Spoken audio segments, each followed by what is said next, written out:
Hi, I'm Matt Manny. Thanks so much for joining me today for the Devotional.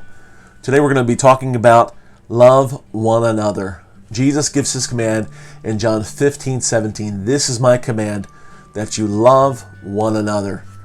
When we talk about love in our society, that terminology has been really romanticized and it really has been hijacked. Psychologist and author and speaker Jordan Peterson was asked one time why so many men are coming to his meetings and coming to his conferences and his lectures and reading his books, and why he has such a strong following from men, and why it seems that the church has struggled to make a connection with men out in the pews from the pulpit. And so Peterson's long explanation of about 25 minutes basically sums up as this. He says that I challenge men, I call them to take responsibility for themselves and for other people, to lean into who they were created to be.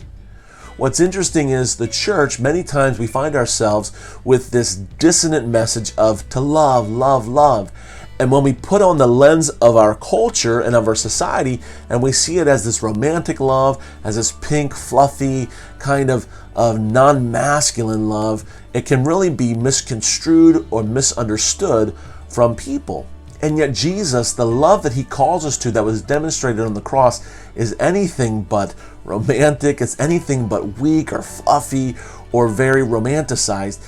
The love that Jesus calls us to is a sacrificial love, saying, I'm going to choose to love other people instead of myself, at the cost even of myself. And Jesus says this, that greater love has no one expressed than this, that the level and the standard of extreme love is this, to give your life for a friend. The challenge for us is this, that we love ourselves so much, and yet Jesus gives us this. He says the greatest command is to love God and love your neighbor as what? Well, as you would take care of and love yourself. The 10 Commandments, we'll review those briefly, are worship only God, don't make any idols, don't use God's name loosely, observe the Sabbath, honor your parents, don't murder, don't commit adultery, don't steal, don't falsely accuse, and don't covet. The first 4 commands have to do with our relationship to God. The second 6 commands have to do with our relationship to other people. And ultimately, Jesus says the first 4 are loving God. The second 6 are about loving people. So it's that horizontal and that vertical relationships that we have. And so when we come, we find ourselves, it's so simple, and we say, really, is it all boiled down to just having a love for people? I think about my kids. I constantly find myself telling them the same thing over and over again. Go to bed, get dressed, put your toys away, brush your teeth, be kind to your siblings, don't talk back, the usual kind of thing. And yet we find Jesus over and over again as we look through the scriptures. Jesus constantly comes back to this theme. To grow your faith, when it seems impossible, you have to love. If you're going to abide in me and produce fruit, as he talks about all through John chapter 15, it comes back to this issue of loving other people.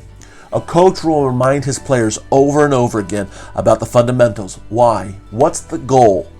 It's to put the ball through the hoop, put the ball into the net, or cross the ball over the goal line in the end zone. Jesus says this, here's how to make the touchdown, how to score the goal.